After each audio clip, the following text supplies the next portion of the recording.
Welcome back. मुझे join किया senior रहनुमा है, सीनियर सियासतदान है, पीटीआई के एमएनए हैं, वुमेन विंग सिंध की प्रेसिडेंट रह चुकी हैं, नुसरत वाहिद साहबा मेरे साथ हैं। मैं आपको वेलकम करता हूं अपने शो में। शुक्रिया जी, बहुत शुक्रिया। खान साहब कह रहे हैं कि तारीखी जलसा होगा और इस्लामाबाद के अंदर होगा। अभी ज़रूरत नहीं है टैंकों के आगे लेटने की। क्या कहेंगी? इमरान खान साहब हमेशा जब भी प्रोग्राम किसी भी में बात करते हैं तो वो इस्टेब्लिशमेंट के ऊपर तनकीद करते हैं। क्या कहेंगे? जी, बिस्मिल्लाहिर्रहमानिर्रहीम। देखिए, मेरे ख्याल में वो हक पे हैं इस बात पे कि वो तनकीद करें। उनकी अच्छी खासी चलती हुई हुकूमत का सत्यानाश कर दिया, उठा के उनको फेंक दिया आकाओं का हुक्म मान के। तो मेरे ख्याल में तो ठीक कर रहे हैं वो। लेकिन जहाँ तक वो जलसे की बात है तो इंशाल्लाह जलसा बहुत अच्छा होगा, बहुत बड़ा होगा, हमेशा की तरह अपनी तारीख बदलेगा और मैं भी जाऊंगी इंशाल्लाह उसमें शरीक होने। उसमें तो कोई ऐसी चीज नहीं है। और अगर ये राना सल्लल्लाहु को एक कहते हैं ना, उनकी कोई मेरे ख्याल में एक राग ऐसी है जो फड़कती रहती है कि मैं किस तरह लोगों को मार दूं या किस तरह लोगों को बताऊं कि मैं इंटीरियर मिनिस्टर हूं, मैं पता नहीं क्या कर सकता हूं। तो अगर उन्होंने कोई इस तरह की हरकतें की तो खैर, we are ready to die. Even ऐसी कोई बात नहीं। आपको खुद पता है कि ऐसी तनकीद करने से इमरान खान का सियासी नुकसान हो रहा है। तज्जिया निगार, पॉलिटिकल एनालिस्ट, सियासी गुरु सब यही कह रहे हैं, सियासी पंडित यही कह रहे हैं कि इमरान खान का इससे फ़ायदा नहीं है, नुकसान नहीं होगा। इससे पहले भी जब इमरान खान ने लॉन्ग मार्च का ऐलान किया था, हुकूमत ने अपना माइंड बना चुके थे कि हम 24 घंटे में, 48 घंटे में हम ऐलान करने जा रहे हैं कि इलेक्शन हो फ्रेश। लेकिन खान साहब ने धरने का ऐलान करके एक पूरा मौका दिया अपोजिशन को, फिर आप गवर्नमेंट को, वो भी डट गई और उन्होंने कहा अब तो हम छोड़ेंगे नहीं इक़्तिदार। क्या कहेंगी?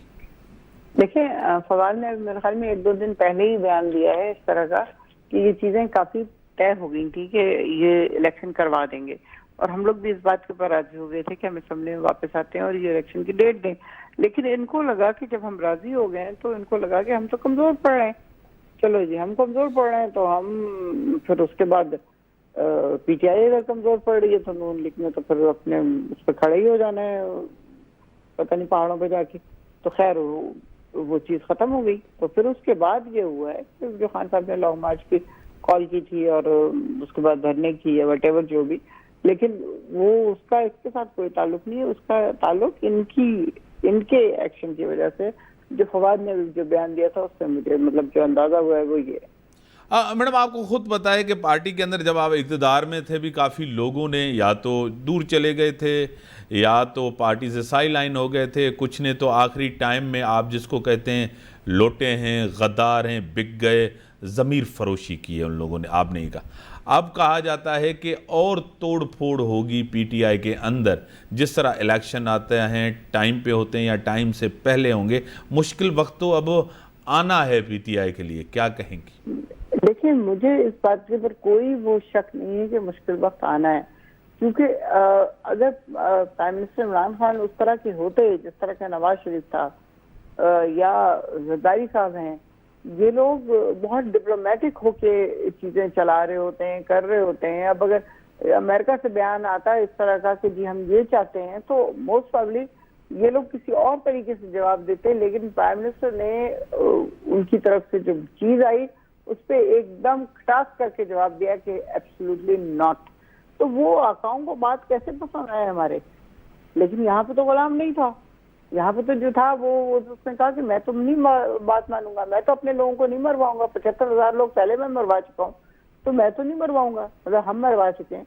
तो ये इस किस्म के जब आपको लीडर मिलेंगे, दुनिया में थोड़े से ही हैं, मेरे ख्याल में ये ज्यादा नहीं पाए जाते।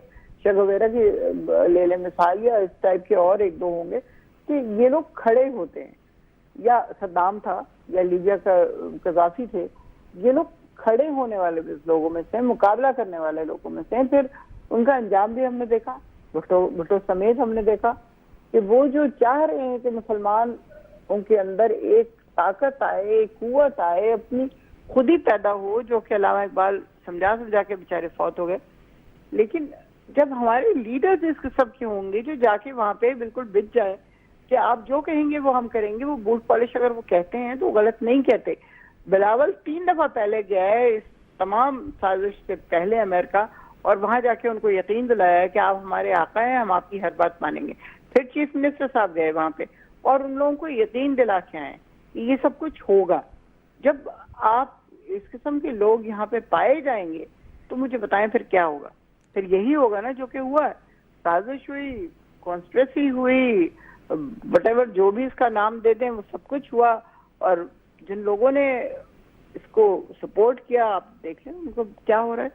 1 मिनट में वो जो हुकूमत थी वो गई कहीं, और सही। उसके बाद अब वो लोग एक और चीज, एक बड़ी अहम चीज, जब आप आईएमएफ के पास गए थे, ठीक है आपको मैशियत संभालनी थी तो आप भी आईएमएफ के पास गए, ये गवर्नमेंट भी आईएमएफ के पास गए, खान साहब कहेंगे पांव पड़े हैं जाके, मतलब आप जाएं तो आईएमएफ के साथ सही है, ये जाएं तो पांव पड़े। इनको अब तो आईएमएफ ने कहा है हम पैसे नहीं, ऐसी बात नहीं है। देखें, हम जब आईएमएफ के पास गए तो इन लोगों ने यही कहा कि जी हमने अपना मुल्क गिरवी रख दिया आईएमएफ के पास, हाँ। हमने स्टेट बैंक दे दिया, हमने फलां कर दिया। ये इन लोगों के कमेंट्स थे। हम तो उसके ऊपर गए हुए थे, हम तो उस पे काम कर रहे थे, उसको लेके ये आगे गए हैं। आगे जाके हमारे ऊपर भी उसका प्रेशर था, ऐसा थोड़ी कि उनका प्रेशर नहीं था, कीमतें बढ़ाने का प्रेशर था। कीमत बढ़ रही थी लेकिन आस्ता आस्ता। फिर उसमें वो सब्सिडी भी दे रहे थे कि मेरी आवाम उस तरह पागल ना हो जाए, क्योंकि यहाँ पे जो सबसे इम्पोर्टेंट चीज है वो ये कि कीमतों का बढ़ना तो पूरी दुनिया में हो रहा है, लेकिन क्या लोगों की आमदनी भी उसी हिसाब से है? जो कि आपको पता है कि सारे तरक्की याफ्ता ममालिक में आमदनी उसी तरह है। लोगों की अगर वो $300 पर डे है तो वो इस किस्म की महंगाई बर्दाश्त कर सकते हैं। यहाँ पे जब इस किस्म की महंगाई होगी तो यहाँ तो 300 रुपए पर डे नहीं है। कितने लोग जाते हैं जो वापस आ जाते हैं, उन्हें मजदूरी नहीं मिलती, बेलचा पकड़ के बैठे होते हैं फुटपाथों पे। हजारों लोग आपको नजर आएंगे सफर करते हुए। तो उस मुल्क में आप कैसे इस तरह अंधों की तरह कर सकते हैं? आप किसी समझबूझ से लें, आप बाहर से मंगवा रहे हैं बिजली के लिए ऑयल और बाकी चीजें, जो आपके पास कोयला है सिंध का। अभी मेरी दूसरे प्रोग्राम में बात हो रही थी, ताज हैदर साहब यही तो कह रहे थे कि हमने दुकान सजाई हुई है, आके प्लीज देखें तो कोयला किस तरह का है, उसको लें। वो 27 रुपए आपको पड़ेगा पाकिस्तानी रुपए, बनिस्बत इसके कि बाहर से मंगवाएंगे आप और आपको डॉलर पड़ेगा 30 रुपए या 300 रुपए। तो डॉलर और रुपए में आपकी देखें डिफरेंस कितना ज्यादा हो गया। तो ये समझदारी से काम लेना पड़ेगा, अपने अवाम को इस अजाब में नहीं डालना होगा, क्योंकि हम अवाम को अगर अजाब में डालेंगे तो ये कितने दिन, आप देखें कल कितनी ज्यादा लोगों ने प्रोटेस्ट किया, उसके नतीजे में क्या हुआ, लोगों को डंडे पड़े, एक खातून फौत हो गई, कितने जख्मी हुए, क्या क्या हालात हुए। तो लोग कैसे बर्दाश्त करें गर्मी? मुझे बताएं कि मैं सोचती हूँ तो मेरे मतलब एक चीज देखें, दिन का काम किया हुआ आदमी रात को आके सो रहा है तो बिस्तर पे पसीने और गर्मी के अलावा कुछ है नहीं, तो क्या करें लोग? मुझे बताएं, इनको तरस नहीं आता? फर्स्ट फेज में पूरे सिंध के अंदर इलेक्शन हुआ है, तहरीक इंसाफ अगर पूरे मुल्क की बड़ी जमात है तो सिंध के अंदर JUIF हो, GDA हो, उनको ज्यादा सीट्स मिली हैं बनस्बत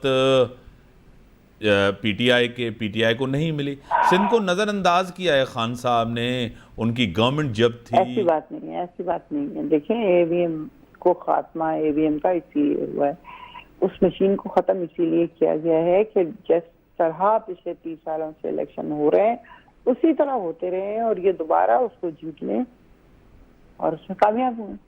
आप मुझे बताएं, 1000 सीटें पीपल्स पार्टी ने ली, कोई तुक बनती है इस बात की? 1000 तो वो टोटल 2600 से ज्यादा हैं। बड़ी मेहरबानी, आपने टाइम दिया, नुसरत वाहिद साहबा ने टाइम दिया, आपकी बड़ी मेहरबानी। नाज़रीन, ब्रेक जो टाइम था ब्रेक।